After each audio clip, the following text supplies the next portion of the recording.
یا ایھا الذین آمنوا، اے لوگو جو ایمان لائے ہو، لا تتبعوا خطوات الشیطان، اگر کچھ کرنا ہے نا تو کس سے بچو؟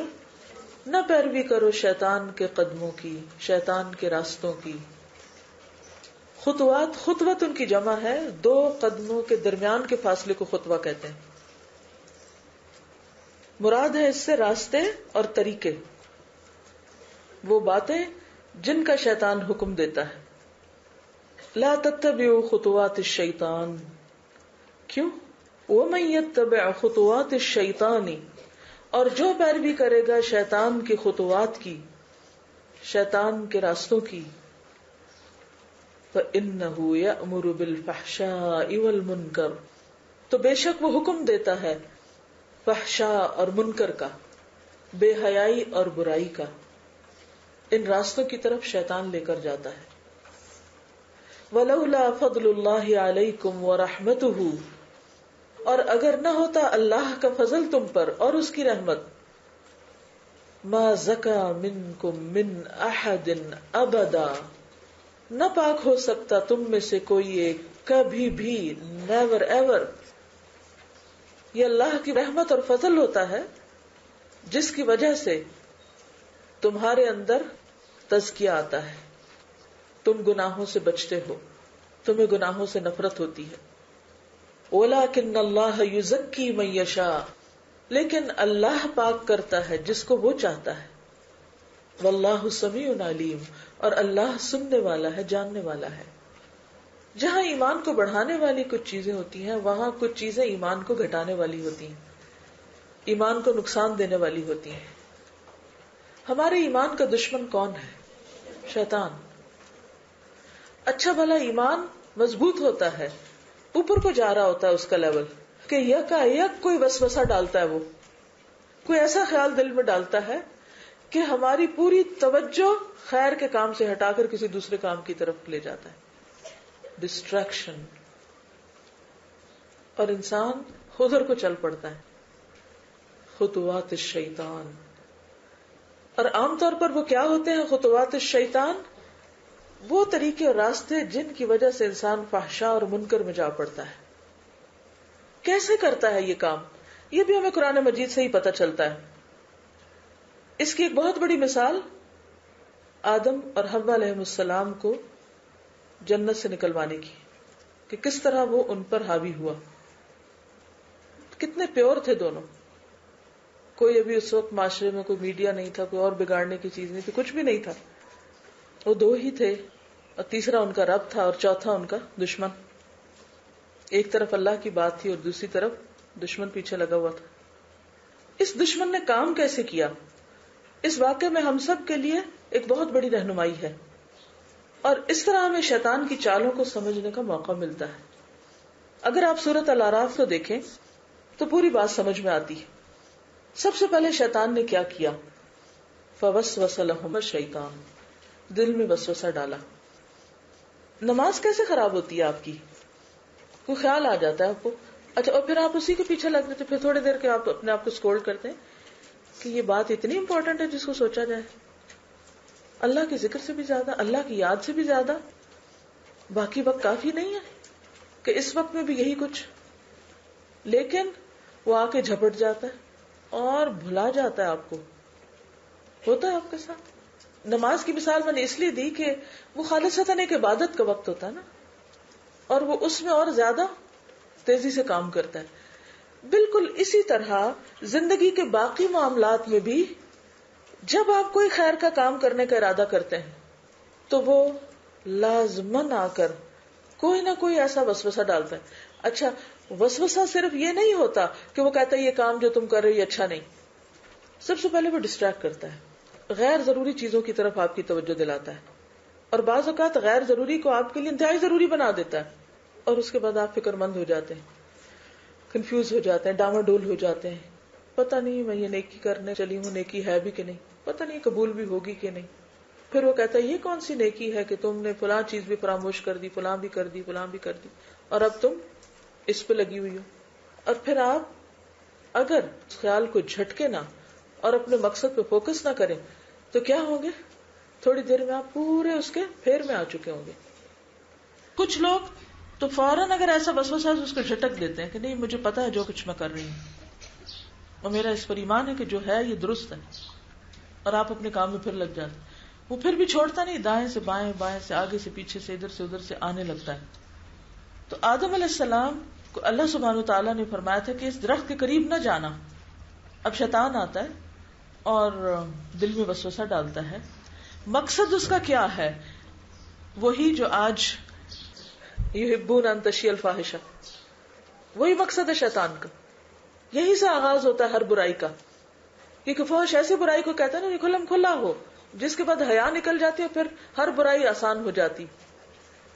یعنی بے حیائی ایسی چیز ہے کہ چاہے وہ گفتگو میں ہو, چاہے وہ رویے میں, چاہے لباس میں, چاہے کسی بھی طرح ہو, جب وہ حیا کی تار ٹوٹتی ہے تو پھر بند کھل جاتا ہے برائیوں کا. تو پلاننگ کیا تھی شیطان کی؟ لیبدیا ما وری عنہما من سوآتہما, کہ ان کی شرمگاہوں کو جو چھپائی گئی تھی انہیں کھول دینا چاہتا تھا, بے لباس کرنا چاہتا تھا. کیونکہ یأمر بالفحشاء ہے نا, تو وہ ڈائریکٹ نہیں آتا یأمر بالفحشاء کہ اپنے کپڑے اتار دو, وہ اور طریقوں سے آتا ہے. اور آتا رہتا ہے, خیال ڈالتا رہتا ہے, اور پھر اس کے بعد وہ دیکھتا کہ نہیں یہ میری باتوں سے نہیں مان رہا, پھر وہ کسی اور کے پاس جاتا ہے, اس کے دل میں خیال ڈالتا ہے کہ دیکھو تمہیں پتا تمہاری بیوی کن کاموں میں لگ گئی, تمہیں پتا تمہاری بیٹی کیا کر رہی ہے, تمہیں پتا تمہاری بہن کیا کر رہی ہے, تمہیں پتا تمہاری دوست کیا کر رہی ہے, وغیرہ وغیرہ. یعنی کسی بھی انسان کے اوپر جا کے وہ اس کے دل میں ڈالتا ہے تاکہ اس کے ذریعے آپ تک آئے. اسی لیے من الجنت والناس کی بات کی گئی. اور عموماً ان لوگوں سے کام کراتا ہے جو آپ کے بہت قریب ہوتے ہیں, جن کی بات عام طور پر آپ نہیں ٹال سکتے. مثلاً پیرنٹس اگر کوئی غلط بات بھی کریں تو ہم اس کا بھی بڑا احترام کر لیتے ہیں کہ پیرنٹس کہہ رہے ہیں نا, ان سے زیادہ خیرخواہ کون ہوگا. اسی طرح اگر شوہر کوئی بات کہے تو ہم کیا کہتے ہیں, اللہ کا حکم ہے, شوہر کا حکم مانو. اب میرا تو کوئی قصور نہیں, میں تو یہ کہہ دوں گی کہ میں تو چاہتی تھی کروں لیکن وہی نہیں مانا تو اس لیے میں نے نہیں کیا. حتیٰ کہ وہ نماز سے بھی روک دیتے تو لوگ نماز بھی چھوڑ دیتے ہیں. حجاب تو بہت جلدی چھوڑنے کو تیار ہوتے ہیں. تو بس وہ کہیں تو صحیح کہ ان کے ذمہ ڈال کے ہم آزاد ہوں, کہ اب ان کا دل بھی خوش کرنا اسلام میں فرض ہے. جنت میں وہ عورت جائے گی جو شوہر کا دل خوش کرے. یہ تھوڑی لکھا تھا کہ چاہے حرام سے کرے یا غلط کاموں سے کرے. اینی ویز وہ تو ایک الگ قصہ. اب کیا ہوتا ہے کہ شیطان وسوسے کے بعد قول کا سہارا لیتا ہے. اب وہاں تو وہ خود ہی تھا اور وہ انسانی شکل میں شاید آیا, یعنی دل میں خیال ڈالنے کے بعد باقاعدہ سامنے آیا. وقال ما نہاکما ربکما عن ہذہ الشجرہ, پورا جھوٹ کہا تمہارے رب نے تمہیں اس درخت سے روکا ہی نہیں. کہاں لکھا ہے, کہاں منع کیا ہے. آج بھی یہی کرتا ہے کہ ایسے لوگوں کے ذریعے ہم تک میسج پہنچاتا ہے جو آ کے ہمیں کہتے ہیں یہ تو قرآن کہتا ہی نہیں, یہ تو قرآن کا مدعا ہی نہیں, یہ تو مقصود ہی نہیں, یہ تو لکھا ہی نہیں قرآن میں. بہت سے لوگ کہتے ہیں کہاں لکھا ہے حجاب کرو. تو شیطان نے دوسرا کام کیا کیا, قول وقال.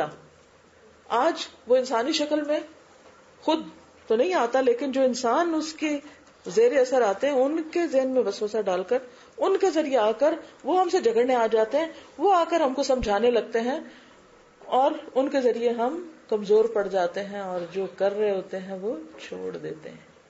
وقال ما نهاكما ربكما عن هذه الشجرة الا ان تكونا ملكين او تكونا من الخالدين.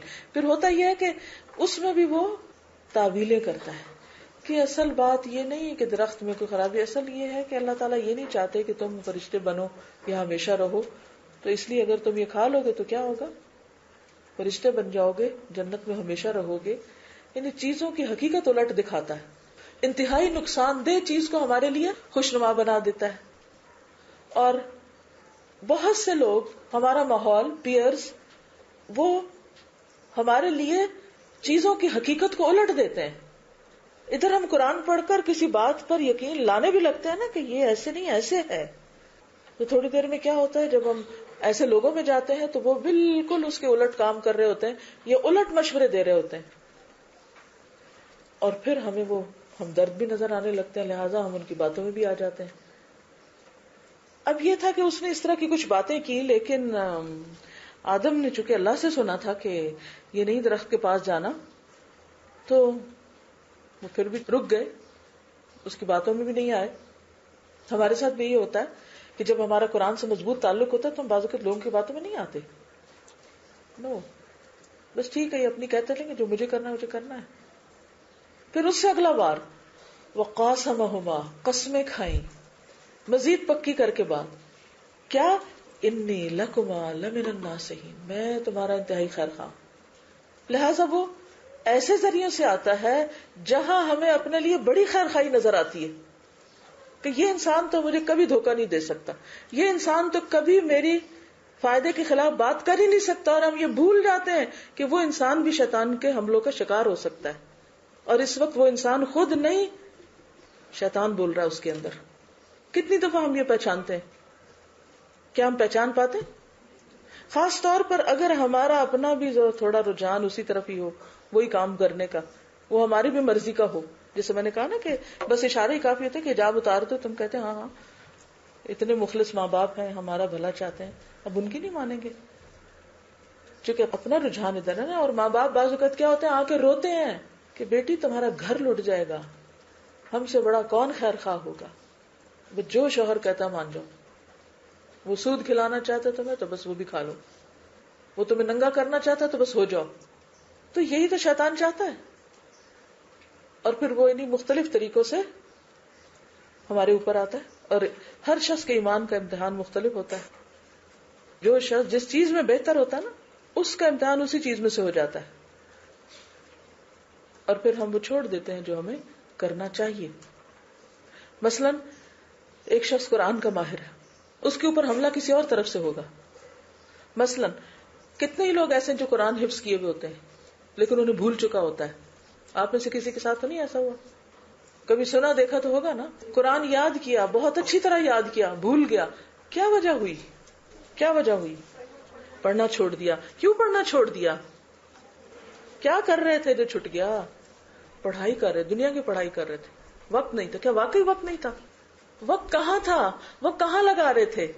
شیطان کدھر کھینچ کے لے گیا؟ بہت سے حافظ ٹی وی کے آگے بیٹھے ہیں, انٹرنیٹ پہ بیٹھے ہیں, گپ شپ کر رہے ہیں, چیٹنگ کر رہے ہیں, باتیں کر رہے ہیں, اور جب گھنٹوں اس میں لگا کے اٹھتے ہیں تو کہتے ہیں کہ وہ پڑھائی ہے اسکول کی, پھر تھوڑے سے ورقے ادھر ادھر پلٹے اور کہا امتحان دینا ہے, اس کی فکر کرے, قرآن تو بعد میں پکا کر لیں گے. جس شخص کے اندر جو ٹیلنٹ ہوتا ہے, جس کے اندر جو خوبی ہوتی ہے, جس رستے سے کوئی ایکسل کر سکتا ہے, شیطان اسی کے آگے بند باندھتا ہے. وہیں سے آتا ہے جہاں سے ہمارا بڑا فائدہ ہو سکتا ہے.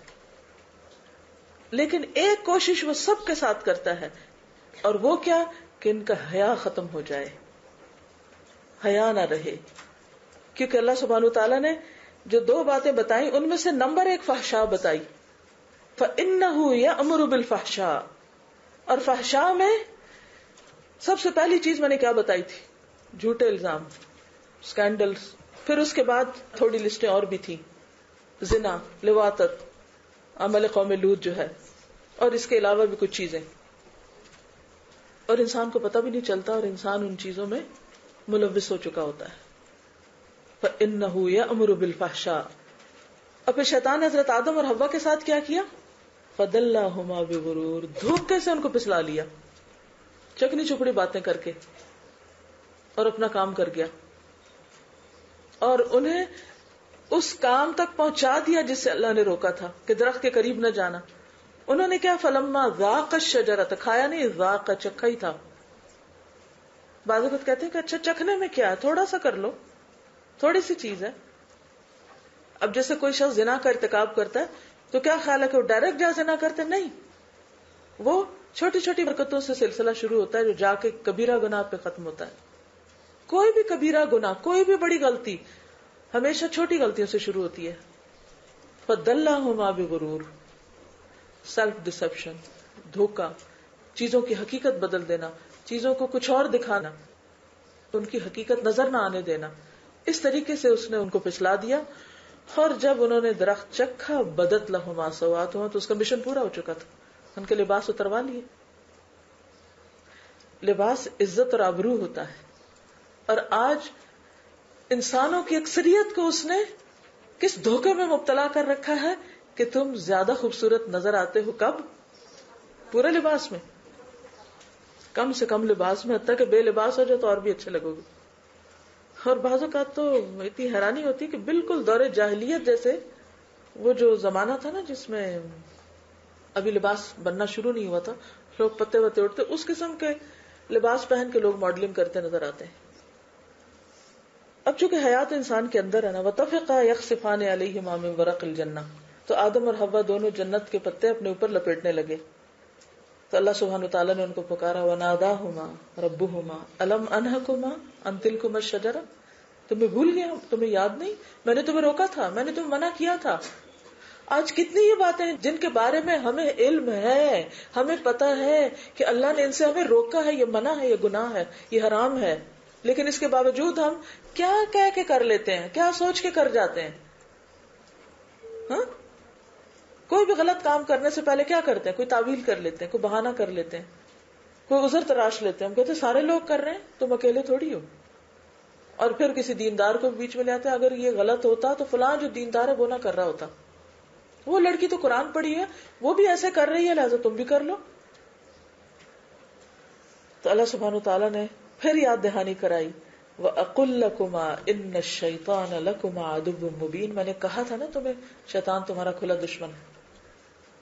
لہذا ایمان کی کمزوری میں جو بہت بڑا رول پلے کرتا ہے وہ شیطان کرتا ہے، جو مختلف طریقوں سے آتا ہے، ہر شخص کے کمزور راستے سے آتا ہے. جیسے پانی ادھر کو بہتا ہے نا جدھر کو ڈھلوان ہوتی، تو ہر شخص کی جو ویک پوائنٹ ہوتے ہیں نا، شیطان اسی سے آتا ہے. اور پھر فرمایا اہل مدینہ کے جو مسلمان تھے ان سے فرمایا وَلَوْلَا فَضْلُ اللَّهِ عَلَيْكُمْ وَرَحْمَتُهُ مَا زَكَىٰ مِنْكُمْ مِنْ أَحَدٍ أَبَدًا. اور پھر ہمارے لیے بھی کہ اگر اللہ کا فضل اور اس کی رحمت نہ ہو تو تم میں سے کبھی کوئی پاک نہ ہو سکے. یہ اتنی ڈرانے والی آیت ہے، تو پڑھیے ذرا اس آیت کو. وَلَوْلَا فَضْلُ اللَّهِ عَلَيْكُمْ وَرَحْمَتُهُ مَا زَكَىٰ مِنْكُمْ مِنْ أَحَدٍ أَبَدًا، ہم میں سے کوئی ایک بھی برائی سے نہیں بچ سکتا، کوئی ایک بھی گناہوں سے بچ نہیں سکتا جب تک کہ اللہ کی رحمت اور فضل نہ ہو. لہذا حل کیا ہے؟ زیادہ سے زیادہ ہر موقع پر اللہ کی طرف رجوع کرنا، اللہ کی طرف پلٹنا.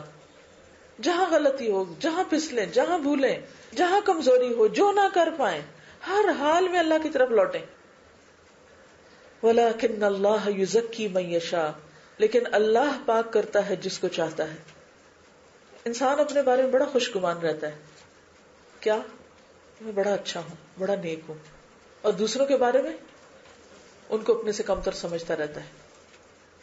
اور بہت سے لوگ خود اپنے منہ اپنی تعریفیں کرتے رہتے ہیں، پھر وہ غلط بھی ہو تو اپنے آپ کو جسٹیفائی کرتے رہتے ہیں کہ ہم ٹھیک ہیں، بالکل ہر چیز درست کر رہے ہیں. اہل کتاب کے بارے میں اللہ تعالیٰ نے فرمایا الم تر الی الذین یزکون انفسہم، کیا دیکھا تم نے ان لوگوں کو جو اپنے آپ کو بڑا پاک باز کہتے ہیں. یہ بھول جاتے ہیں کہ بل اللہ یزکی من یشاء، اللہ ہی ہے جس کو چاہے پاک کرے. سورۃ النجم میں اللہ تعالیٰ فرماتے ہیں هو اعلم بکم، وہ تمہیں خوب جانتا ہے، اذ انشأکم من الارض، جب اس نے تمہیں زمین سے نکالا تھا، جب تمہارا جسم زمین کے اندر تھا. وَإِذْ أَنْتُمْ أَجِنَّةٌ فِي بُطُونِ أُمَّهَاتِكُمْ، اور جب تم اپنے ماؤں کے پیٹوں میں جنین کی حالت میں تھے، بالکل معمولی چیز. فَلَا تُزَكُّوا أَنفُسَكُمْ، اپنے آپ کو پاک مت کہو. هُوَ أَعْلَمُ بِمَنِ اتَّقَىٰ، اس کو زیادہ پتا ہے کہ تقوی کس میں ہے.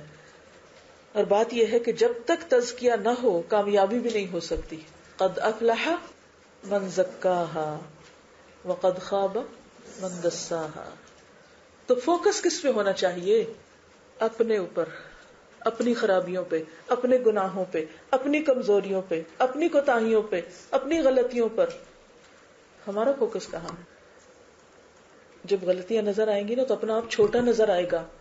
جب چھوٹا نظر آئے گا نا تو اللہ کی مدد مانگنے کو تڑپ کے دل چاہے گا کہ اللہ بہت کمزور ہوں، بہت بے بس ہوں، بہت حقیر ہوں، صرف تیرا فضل اور تیری رحمت ہوگی تو پار لگوں گی. کوئی بھی ایک اپنی عادت اور کمزوری جس کو آپ کو خود زیادہ پتا ہے، اس کو سامنے رکھ کے رو رو کے اللہ کو پکاریں کہ یا اللہ دور کر دے اس کو مجھ سے. اور اوور آل مجموعی طور پر بھی کہ اللہ ہر وہ چیز مجھ سے دور کر دے جو تجھے اچھی نہیں لگتی مجھ میں. اور مجھے ہر وہ کام کرنے کی توفیق دے جس سے میں تیرے قریب ہوتی جاؤں. ڈیلی یہ دعا مانگا کریں کہ یا اللہ مجھ سے ہر وہ چیز چھڑا دے, مجھے نہیں چاہیے کوئی ایسی چیز جو تیری راہ میں رکاوٹ بنے, جو مجھے تجھ سے دور کرے, جو مجھے شیطان کا ترنے والا بنائے. مجھے نہیں کرنے وہ کام, چاہے وہ کچھ بھی ہو. یا اللہ وہ چیز چاہے مجھے کتنی بھی محبوب ہو, لیکن اگر تجھے پسند نہیں تو بس مجھے بھی پسند نہیں. مجھے نہیں کرنے وہ کام جو تیری رضا کے نہیں.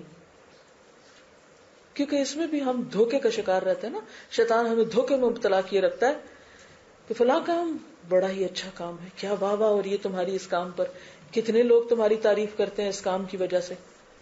حالانکہ اللہ کے نزدیک اس کام کی کوئی بھی اہمیت نہیں ہو سکتی.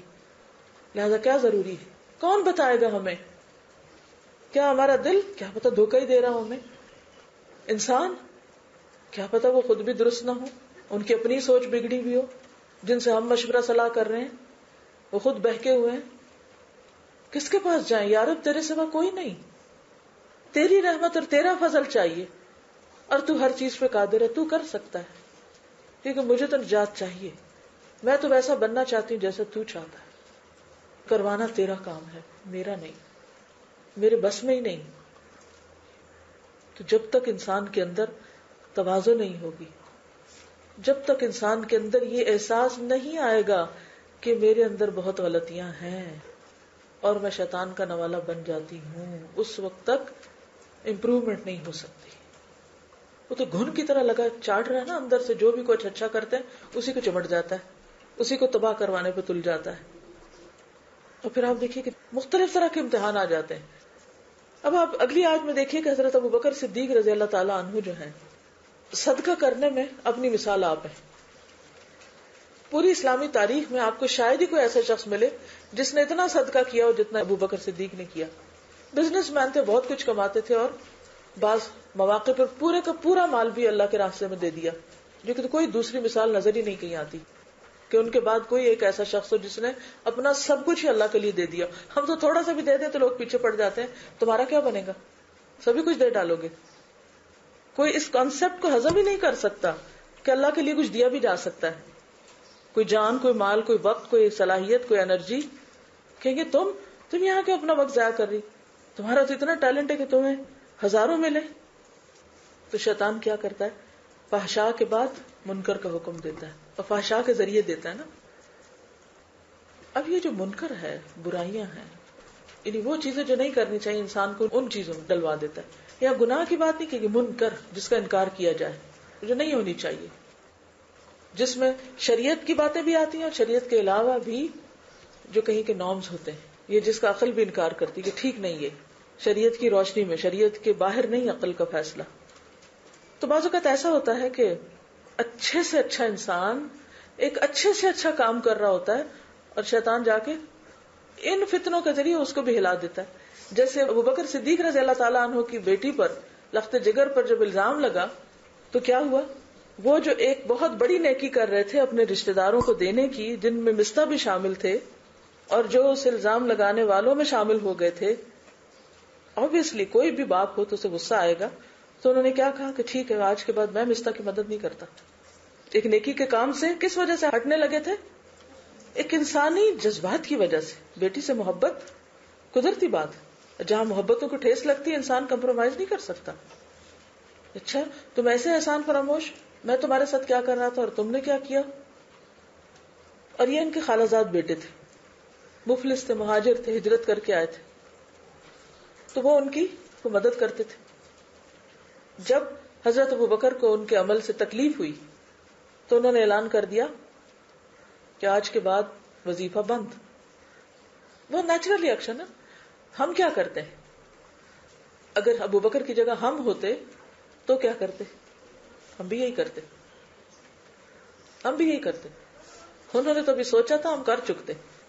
لیکن اللہ سبحانہ وتعالیٰ نے کیا فرمایا, وَلَا يَأْتَلِ أُولُو الْفَضْلِ مِنْكُمْ, جن پہ اللہ نے فضل کر رکھا ہے وہ نہ قسم کھائیں, کیونکہ انہوں نے قسم کھا لی تھی, وہ قسم نہ کھائیں. العلیہ کہتے ہیں قسم کھانے کو, حمزہ لام واو اس کا مادہ ہے. للذین یؤلون پیچھے پڑ چکے ہیں. تم میں سے جو صاحب فضل ہیں وہ قسم نہ کھائیں, وسعتی اور وسعت رکھتے ہیں, مالدار ہیں. کس بات کی, ان یؤتوا اولی القربى والمساکین, کہ وہ نہیں دیں گے رشتہ داروں اور مساکین والمہاجرین اور مہاجرین کو جنہوں نے ہجرت کی فی سبیل اللہ، اللہ کے راستے میں. وَلْيَعْفُوا وَلْيَصْفَحُوا، کیا خوبصورت انداز ہے. انہیں چاہیے کہ معاف کر دیں، درگزر کریں. اور پھر زوردار انداز سے کہا الا تحبون ان یغفر اللہ لکم، کیا تم نہیں چاہتے کہ اللہ تمہیں معاف کر دے؟ واللہ غفور الرحیم، اور اللہ غفور الرحیم ہے. ابو بکر رضی اللہ تعالیٰ عنہ نے یہ آیت سنی تو پکار اٹھے واللہ انی احب ان یغفر اللہ لی، اللہ کی قسم میں چاہتا ہوں کہ اللہ مجھے معاف کر دے. تو اس کے بعد انہوں نے فوراً اپنا فیصلہ واپس لیا، اپنی قسم واپس لی، اور حضرت مستح کی اسی طرح اور بعض روایات کے مطابق پہلے سے بھی دگنی مدد کا سلسلہ جاری کر دیا، اور کہا کہ آج کے بعد میں یہ امداد کبھی بھی بند نہیں کروں گا. یہ ہے وہ اعلیٰ اخلاق اور کردار، اور یہ ہے وہ قربانیاں جو اللہ کے لیے کی جاتی ہیں. کیونکہ اسلام میں محتاجوں کی مدد کسی ذاتی غرض کی وجہ سے نہیں کی جاتی. اللہ تعالیٰ کسی ایسے کام کو قبول نہیں کرتا جو خالصتاً اس کے لیے نہ ہو، ہر چیز سے بالا نہ ہو. وہ لوگوں کے رویوں سے، وہ لوگوں کی اپریسیشن سے، وہ لوگوں کے کرٹیسزم سے، وہ ہر چیز سے اوپر اٹھا ہوا ہو. جب تک ایسا کام نہ ہو اس وقت تک وہ قبول نہیں. اگر ہمارا کوئی بھی نیکی کا کام لوگوں کے رویے کے تابع ہے کہ فلاں مجھ سے اچھا ہے تو میں یہ کام کروں گا، اور فلاں مجھ سے اگر اچھا نہیں تو میں یہ کام نہیں کروں گا، تو یہ کام اللہ کے لیے نہیں ہوتا. جو کام اللہ کے لیے ہوتا ہے وہ اس حال میں بھی ہوتا ہے جب لوگ ہمارے ساتھ اچھے ہوتے ہیں، اور اس حال میں بھی ہوتا ہے جب لوگ ہم پہ الزام لگاتے ہیں. ابو بکر رضی اللہ تعالیٰ عنہ مسکین مہاجر رشتہ دار کی مدد اللہ کے لیے کر رہے تھے، اور جب ان کی بیٹی پر الزام لگ بھی گیا اور بات ثابت بھی ہو گئی، سب کچھ ہو گیا، تو بھی اللہ سبحانہ وتعالیٰ نے کیا چاہا کہ حسب معمول وہ جو کچھ کر رہے تھے وہ کرتے رہیں. اور حقیقت یہ ہے کہ مومن کے سامنے سب سے بڑھ کر اہمیت کس چیز کی ہوتی ہے؟ اللہ کے حکم کی ہوتی ہے. میرے رب کا حکم ہے، اس کی مرضی ہے، بس مجھے کرنا ہے. چاہے کوئی میرے ساتھ اچھا سلوک کرے چاہے نہ کرے، مجھے تو کرنا ہے، کیونکہ مجھے تو اللہ کے لیے کرنا ہے، مجھے انسانوں کے لیے نہیں کرنا. کسی کام میں پختگی نہیں آ سکتی جب تک وہ انسانوں کے لیے ہوگا. استقامت، ابھی کسی نے کہا تھا نا کہ استقامت علاج ہے. استقامت صرف اس وقت آتی ہے جب کوئی کام شرک سے پاک ہو جاتا ہے. اور ایسے صدمے اور ایسے واقعات کس لیے ہوتے ہیں؟ کس لیے ہوتے ہیں؟ پاک کرنے کے لیے. یہ ہے اللہ کے تزکیہ کا طریقہ. پیچھے بات ہوئی نا تزکیہ کی، اس طرح تزکیہ ہوتا ہے، یوں خالص ہوتا ہے انسان. اور یہ کبھی نہیں ہو سکتا. جتنے بھی موقعوں پر اللہ سبحانہ وتعالیٰ نے اہل ایمان کو آزمایا، جنگ احد کا موقع یا دیگر مواقع، تو اس کے بعد کیا فرمایا کہ اللہ یہ نہیں چاہتا تھا کہ سارے تم میں رلے ملے لوگ رہیں. وہ چھانٹنا چاہتا تھا کہ مخلص کون ہے، مؤمن کون ہے.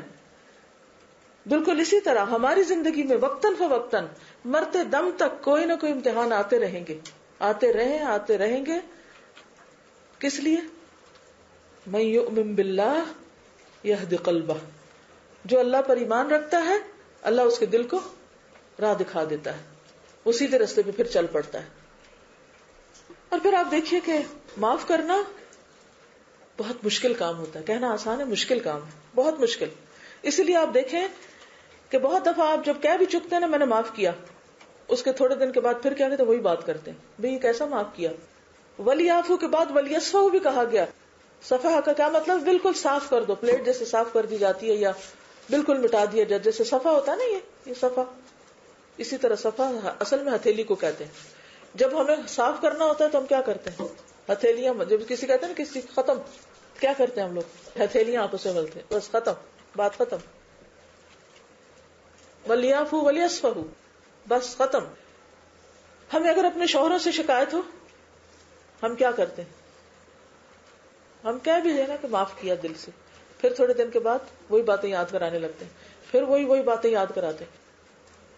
مسئلہ یہ ہے کہ جب تک انسان ان چیزوں کو بھولے نہیں اس وقت تک آگے نہیں بڑھ سکتا، اس وقت تک کام نہیں کر سکتا. حضرت ابو بکر صدیق رضی اللہ تعالیٰ عنہ بھی اگر دل میں یہی بات لیے رکھتے تو شیطان بار بار آ کے حملہ کرتا کہ چھوڑ دو، کیوں مدد کر رہے، بس اللہ کا حکم آیا اور ختم بات.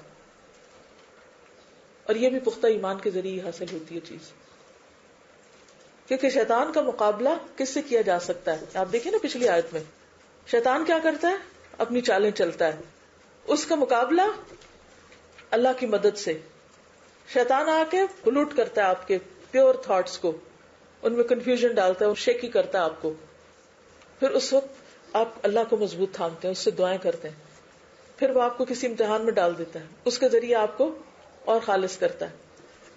اور پھر اس کی قیمت کیا ہے؟ تزکیہ کی قیمت. تزکیہ کی قیمت وَلْيَعْفُوا وَلْيَصْفَحُوا.